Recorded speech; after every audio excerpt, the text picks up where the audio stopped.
A voice silenced, a love unheard. The first time Kofi stepped off the plane in Marseille, France, he knew it would be different, not because of the chill in the air, or the unfamiliar murmur of a foreign tongue, but because every at the airport looked through him, as if he were part of the scenery, or worse, as if he didn't belong. He had come from Ghana with big dreams. His mother sold her last piece of jewelry to afford his plane ticket, whispering blessings into his ear. Kofi, be strong. Let the stars hear your name. And Kofi, with the strength of 100 dreams in his heart, promised to make her proud. For the first few months, it was good. He found a job at a local cafe, washing dishes and cleaning floors. His boss was firm but fair, and the customers, while distant, weren't hostile. He enrolled in night school to improve his French and spend evenings with his textbooks, working toward becoming an engineer. But racism is a silent predator. It doesn't always shout, it whispers. It stares too long, crosses the street when you approach, laughs behind closed doors,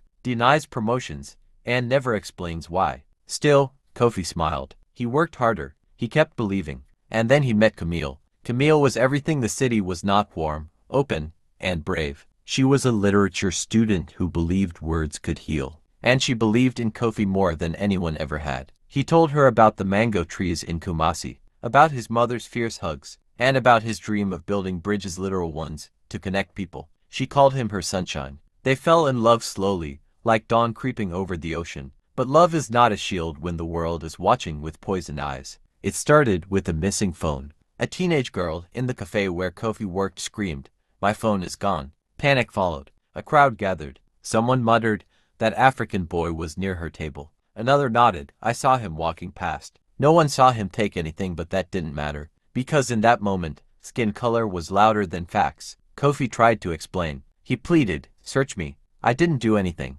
But no one listened. One man shoved him. Another spat on him. Soon, fists replaced reason. By the time the police arrived, Kofi was barely breathing. Camille arrived seconds too late, screaming his name, pushing through the crowd. "Stop. He didn't do anything. I was with him the whole time." But her voice was drowned out by sirens and shame. Kofi died that night in a cold hospital bed, alone, his mother in Ghana never got to say goodbye. The phone, it was found under the girl's own jacket. She had forgotten, she tucked it there. The city mourned, some of it out of guilt, some out of genuine grief. But mourning could not undo what hatred had done. Camille stood at Kofi's funeral and read a letter she found in his notebook. It was titled, "What I Want the World to Know."